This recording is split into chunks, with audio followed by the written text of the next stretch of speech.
Welcome back to Building Foundations, the deep dive. This is the podcast from us, DGI Waterproofing. Glad to be back.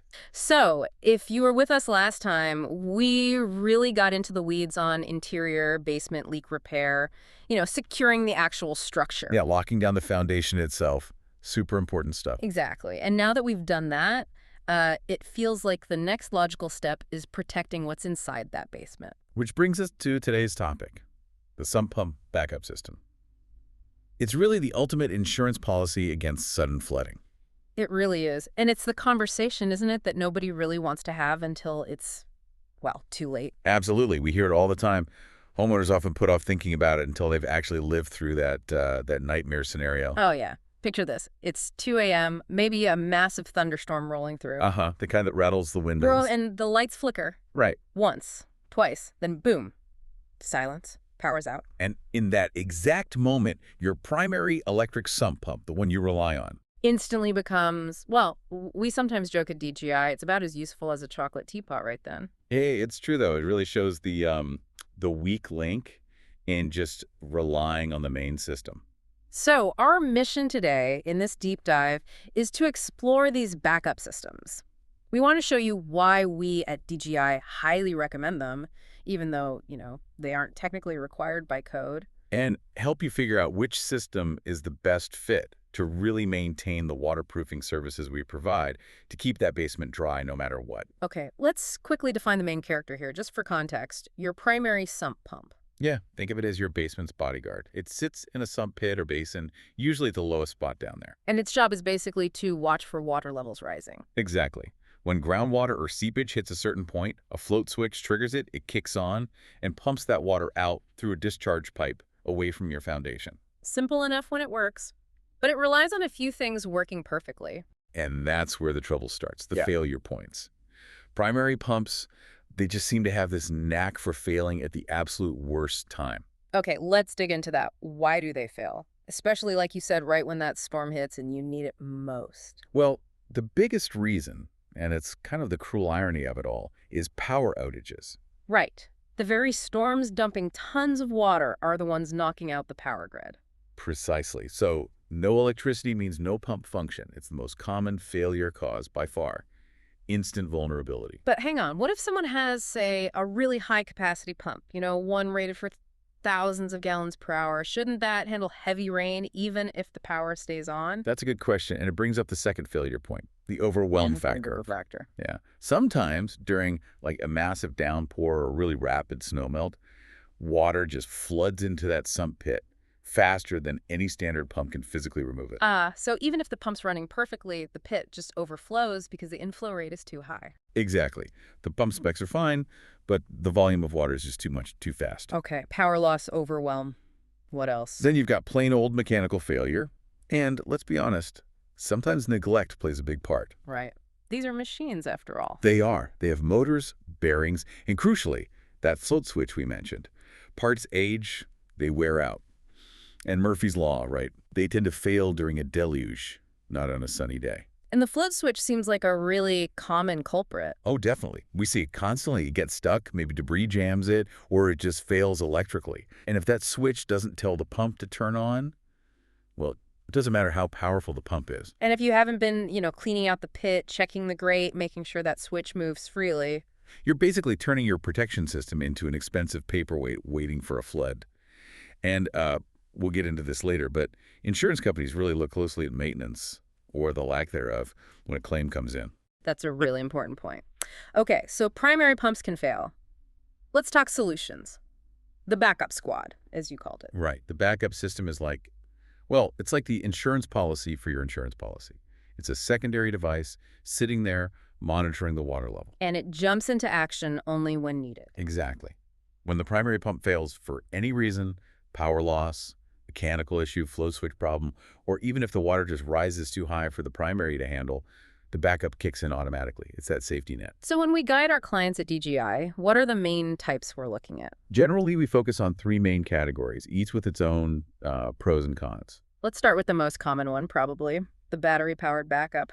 The popular kid. Yeah, that's a good way to put it. These are popular because they directly address that #1 failure cause, power outages. Makes sense. How do they work? Pretty straightforward.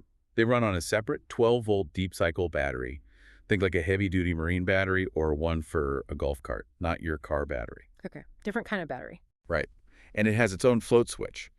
So if the main pump loses power or fails or water just gets too high, this backup float switch rises, activates the backup pump, and it starts pumping using that battery power. What about the nitty-gritty? Costs, performance? Okay, so the system itself, the pump and switch unit, usually runs somewhere between, say, $250 down $600. But then you have the battery cost on top of that. Which is how much, typically? Another $100 to $300, sometimes more, depending on the size and quality. You want a good quality deep cycle AGM battery, ideally. And how much water can they actually move? They're pretty effective. Yeah. Generally, you're looking at somewhere between 800 to maybe 2,000 gallons per hour, GPH. Decent performance. But the Achilles heel is the battery runtime. That's the key trade-off, absolutely. If it's just a short outage or moderate rain and the pump only kicks on now and then, that battery can last for days. Okay. But if you're in a really severe situation, power's out for a long time, water's pouring in, and a backup pump is running constantly, like cycling every single minute. Then you're burning through that battery much faster. Right. A typical good-sized battery might only give you about, say, 12 hours of continuous heavy pumping before it's completely drained. And 12 hours might not cut it in a major multi-day outage or if you happen to be away from home. Exactly. We had a client once, big ice storm, power out for 3 days. Their battery died sometime on day 2. Not a good situation. Oof. And there's ongoing maintenance too, right? Yep. That battery needs to be replaced every 5 to 7 years, pretty much regardless of how much it's been used. They just degrade over time and lose their capacity. So that's another cost to factor in. Okay, that makes sense. So that leads us to option 2, the clever contrarian, you called it, the water-powered backup. This one always sounds a bit like magic to me. Huh. It does seem counterintuitive, but it's just physics. It uses something called the Venturi effect. Venturi effect. Okay, layman's terms. Imagine water flowing quickly through a narrow section in a pipe. That speed creates a low-pressure zone. This system harnesses your home's municipal water pressure. You generally need decent pressure, like over 40 psi. Okay, so city water, not well water. Correct. Big distinction. It uses that city water pressure flowing through a special valve to create suction right above your sump pit. That suction literally pulls the groundwater out of the pit and discharges it outside, along with the city water used to create the suction. Wow, okay. So it's literally using water to pump water. Exactly. Pretty clever, right? That's fascinating. So what are the big advantages there, especially thinking about failures? The number one advantage is essentially unlimited runtime. As long as your municipal water pressure holds up, which it usually does, even during power outages, that pump can run indefinitely at full power. No batteries to die or replace. 0 battery costs. And generally, much lower long-term maintenance because there are fewer moving parts compared to an electric pump, no motor brushes or anything like that. High-end models can actually pump more water than many battery backups, maybe up to 2,800 GPH. Okay, sounds great, but there have to be downsides. You mentioned needing city water. What else? Yeah, the installation is definitely more complex and usually more expensive upfront. You need a plumber to run a dedicated water line, usually a 34-inch line, specifically for the backup pump. Dedicated line, okay. And, critically, you absolutely need a backflow prevention device installed on that line. Backflow preventer to stop pit water getting into the drinking water. Precisely. In many places, the code requires a specific high-level type called a reduced pressure zone valve, or RPZ valve. RPZ valve. That sounds official and maybe expensive. It can be. And the kicker is, because it's protecting the public water supply, these RPZ valves often require annual testing and certification by a licensed plumber. Ah, so that's another ongoing cost, and frankly, a bit of a hassle to schedule every year. It is. Something homeowners need to be aware of. Also, if you live somewhere with really high water rates, running this pump continuously during a flood will show up on your water bill. Still cheaper than a flood, I imagine. Oh, much cheaper, absolutely. But it's a factor. So not for well users, more complex install, potential annual testing. Yeah. Those are the trade-offs. Got it. Okay, third option, the combination system. This sounds like an all-in-one deal. It basically is. Yeah. These units package a standard electric primary pump and a backup pump, usually a battery backup, into a single integrated unit. Often they even share the same discharge pipe assembly. So simpler installation, maybe? Generally, yes. It's often a cleaner, one-time installation because the components are all designed to work together, factory-matched, correctly sized. They also often come with built-in alarms and smart features right out of the box. But that integration probably comes at a higher upfront cost. Typically, yes. Combo units tend to start higher, maybe $600, $1,200, or even more, depending on the features and power. And the main downside, besides cost? Really, the only scenario where it might not make sense is if you just bought a brand new, perfectly good primary pump. You might not want to ditch that just to get an integrated combo unit. In that case, adding a separate battery or water-powered backup might be more economical. That makes perfect sense. Okay, 3 types: battery, water-powered, combination. Which leads us right to the big question we help our clients wrestle with all the time. The million-dollar question, yeah. Do you, the homeowner listening, actually need a backup system? How do you decide? We always push for a really honest self-assessment, a risk assessment for your specific situation. What factors should people be looking at? First, like we discussed, how often does your power go out during storms? If it's a frequent occurrence in your area, your risk level immediately goes way up. Okay, outage history. What's next? Second, what's actually in your basement? Is it a finished living space, home office, workshop with expensive tools? Or are you storing, irreplaceable family photos, documents, heirlooms down there? Right. The more valuable the contents, the higher the stakes. Exactly. Versus, say, an unfinished concrete basement just used for rough storage. The potential loss is vastly different. Third, consider your local environment. Are you in an area prone to really heavy rainfall, flash floods, rapid snowmelt in the spring? Are you technically in or near a flood zone? So frequency of outages, value of basement contents, and local weather patterns. Those are the big 3 for assessing your personal risk. We've touched on the hassle and the potential loss of irreplaceable items, but let's talk dollars and cents for a minute. The cost of getting this wrong, it can be pretty shocking, right? It's sobering. We looked at some insurance industry data. Water damage, broadly speaking, accounted for nearly 20% of all home insurance claims back in 2020. Wow, 1/5 of claims. And the average payout for a homeowner's water damage claim between 2016 and 2020 was over $11,850. Average, meaning many are much higher. Absolutely. Just a basic cleanup for a flooded basement, pumping out water, drying, sanitizing, typically runs $1,500 to maybe $15,000. The average seems to be around $4,000 these days. And that's just cleanup, not repairs. Right. If you need serious restoration, replacing drywall, flooring, baseboards, maybe dealing with electrical system damage, you could easily hit $20,000, $30,000, even $40,000 or more. Yikes. And if it's sewage backup involved, forget about it. Costs skyrocket even faster. 2 feet of sewage can mean $2,800 or more just for the specialized cleanup, let alone repairs. Okay, those numbers are persuasive. But this brings us to what you hinted at earlier, the big insurance reality check. The pitfall many homeowners fall into. This is so critical, and we explain it carefully to every DGI client. Your standard homeowner's insurance policy. It generally excludes coverage for water damage caused by sump pump failure or sewer backup. Wait, really? It's specifically excluded? Typically, yes. You need to purchase a specific add-on, an endorsement to your policy, usually called something like water backup and sump pump failure coverage. Okay, so you need that extra rider. And even with that rider, it's not unlimited coverage, is it? Definitely not.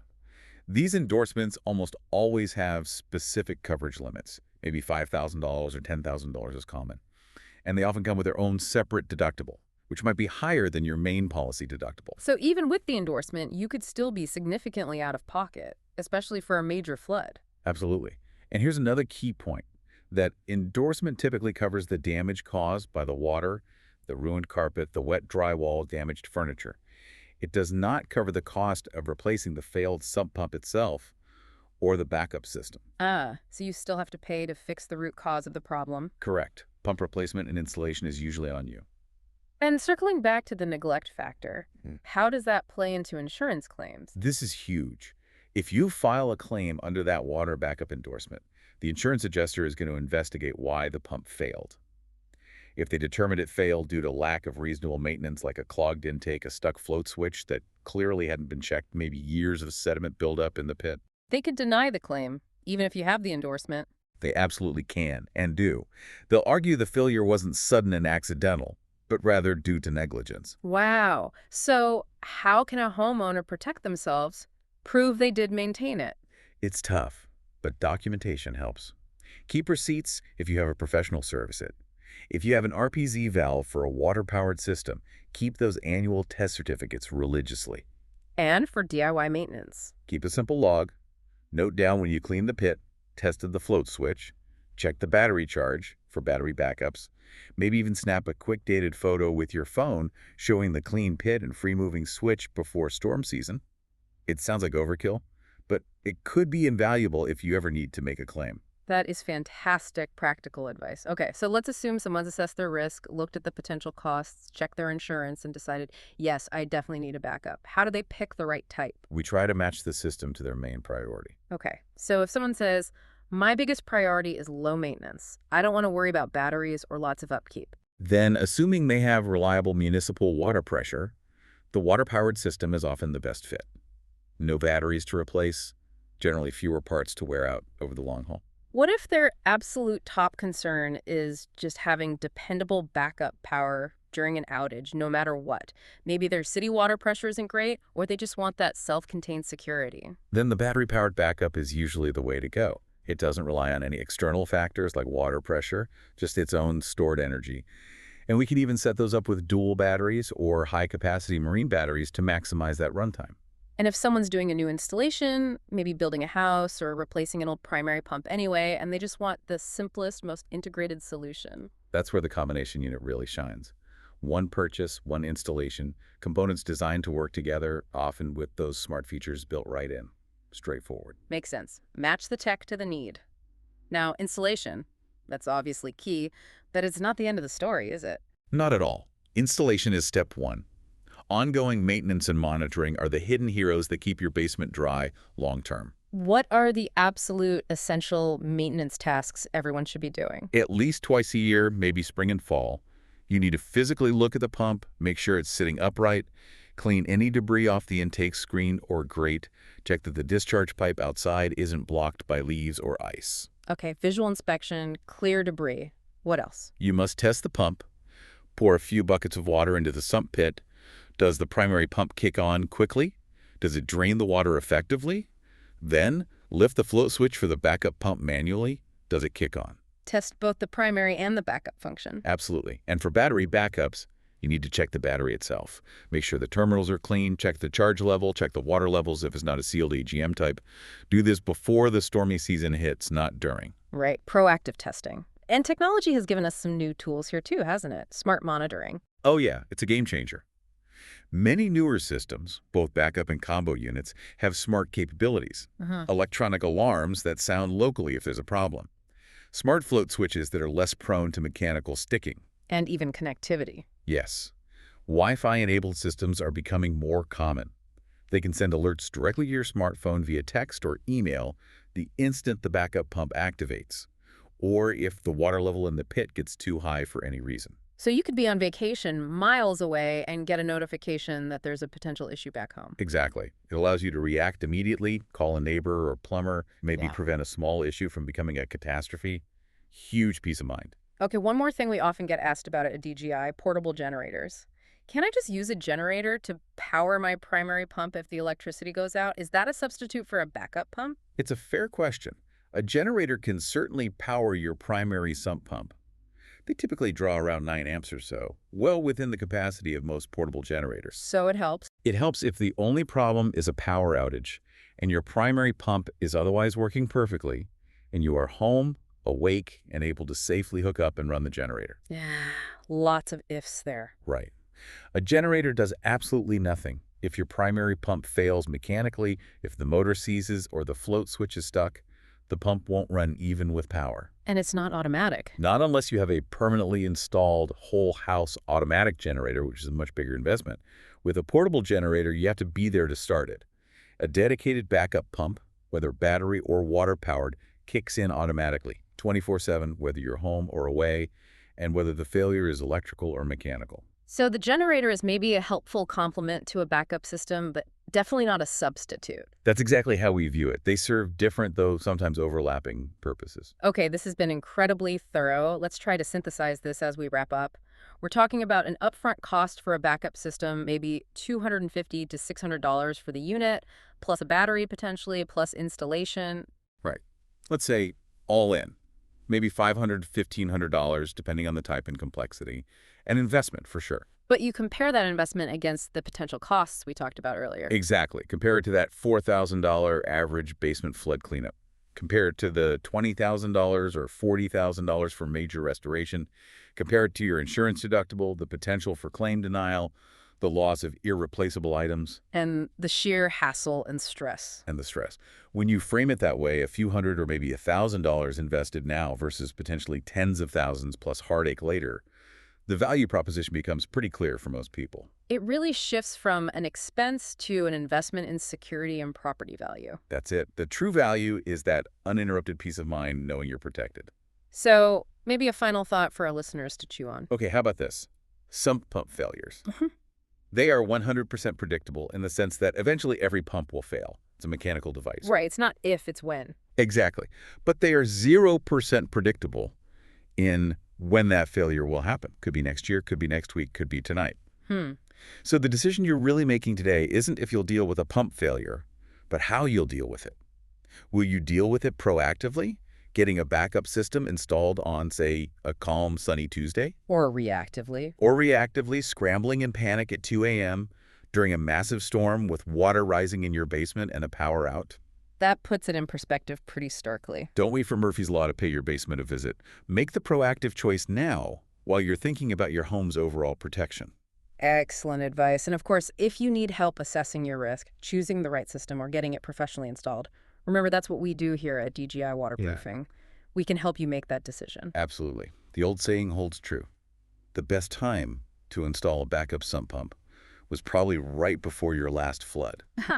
True. The second best time is right now. Couldn't agree more. Well, thank you for that incredibly informative deep dive. My pleasure. Always happy to talk basements. And thank you, our listeners, for tuning into Building Foundations, the podcast by DGI Waterproofing. Remember, we are a top-rated contractor serving the GTA for all your basement waterproofing needs, foundation repairs, and yes, backup sump pump installations. We're available 24/7 for same-day response. Thanks for listening, everyone. We'll catch you on the next deep dive.